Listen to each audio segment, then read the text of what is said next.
गोजोन हामलायनायजों लोगोसे नोंथांमोनखौ गोदान खौराङाव बरायबाय। अन्नानै नोंथांमोना बे रादाबखौ जोबजासे नायलां। लोगोसे भिडिअखौ लाइक, कमेन्ट, शेयार आरो चेनेलाव गोदानै फैदोंब्ला साबस्क्राइब खालामनो गुरै खावलायबाय। गिबि खौराङाव दङ बाक्सायाव मासे सिगुन दाउ बोखांदों। बाक्सा जिल्लानि दिरें दैमायाव गोग्लैनानै थानाय थासारियाव मासे सिगुन दाउखौ बोखांनो मोन्दों। दिरें दैमायाव गोग्लैना थानाय थासारियाव हरखाबै सानै सुबुंफोरा दाउखौ नुसनना बोखाङो आरो हाग्रा बिफाननो गथायहरो। मख'नो गोनांदि रायजोनि दाब दाब जायगायाव जिब जुनार दाउमा दाउसाफोरखौ सुबुंफोरा अनखांनाय बायदि बाक्सा जिल्लायाव जिब जुनार दाउमा दाउसाफोरखौ अनसायनायखौ बांसिनै नुनो मोन्दों। धेमाजियाव दिमु दैमाया गिख्रंथाव महर लादों। धेमाजि जिल्लानि सिङाव थानाय सिलाफोथार ओनसोलनि भगबान मिसिं गामि आरो भगबान बर' गामिनि हाफोरखौ दिमु दैमाया खुरखा खुरखा माखासे नखरफोरखौ हालाय हाफाय खालामनानै खुरखाना लांबाय। दिनै नाथाय बेखौ नुसेयावबो सरकारा जेबो होबथानायनि राहा लायाखै एबा राहा लानायखौ नुनो मोनाखै होनना फोरमायदों आरो खालि सरकारनि अफिसारफ्रा एबा दैदेनगिरिफ्रा दैमाखौ नायफैनानैल' थाङो होनना फोरमायबावदों गामिनि सुबुंफ्रा।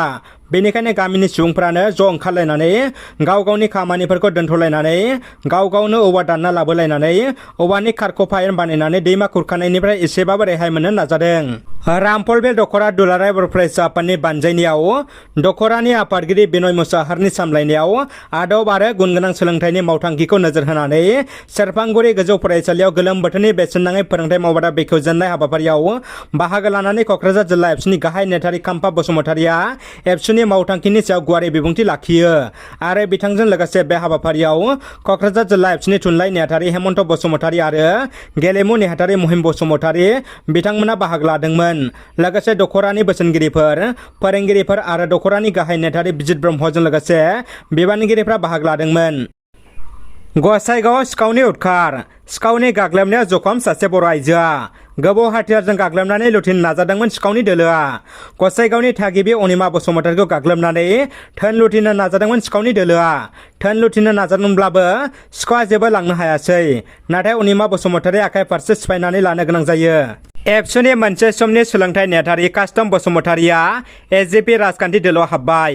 गलाघाट जिल्लानि थागिबि मिरु दुलाराय बर' फरायसा आफादनि मोनसे समनि सोलोंथाइ नेहाथारि आरो लोगो गाहाय नेहाथारि कास्टम बसुमतारिया आसुनि दैदेननायाव जोनोम मोननाय आसामनि राजखान्थि हान्जा आसाम जातीय परिषद सुंद'यै एजिपि राजखान्थि दोलोआव हाबबाय। दुलाराय बर' फरायसा आफादाव खामानि मावबोनानै बयजोंबो सिनायथि जानाय फरायसा दैदेनगिरि कास्टम बसुमतारिया गुवाहाटी खुंफुंनाय आसाम जातीय परिषदनि मेलाव जयनिं जायो आरो एजिपिनि गाहाय नेहाथारि लरेनज्योति गगैजों लोगोसेनो गुबुन गुबुन बिबाननि बिबानगिरिफ्रा बिथांखौ दुंब्रुदै बरायो।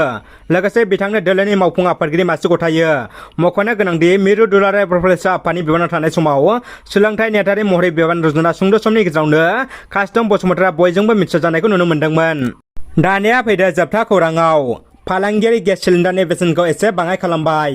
भारत सोरखारनि पेट्रलियाम बिफाना आथिखालाव फालांगियारि गेस सिलिन्डारनि बेसेनखौ माखासे बाङाइ खालामबाय। आथिखालाव 19.5 लिटार फालांगियारि गेस सिलिन्डारनि बेसेना दिल्लीयाव 198 रां, कलकातायाव 182 रां, चेन्नाईआव 180 रां आरो मुम्बाइआव 190.50 राङै बाङाइ खालामजाबाय। लोगोसे गुबुन गुबुन रायजोआव गुबुन गुबुन बिबांनि रांखौ बाङाइ खालामनाय जादों।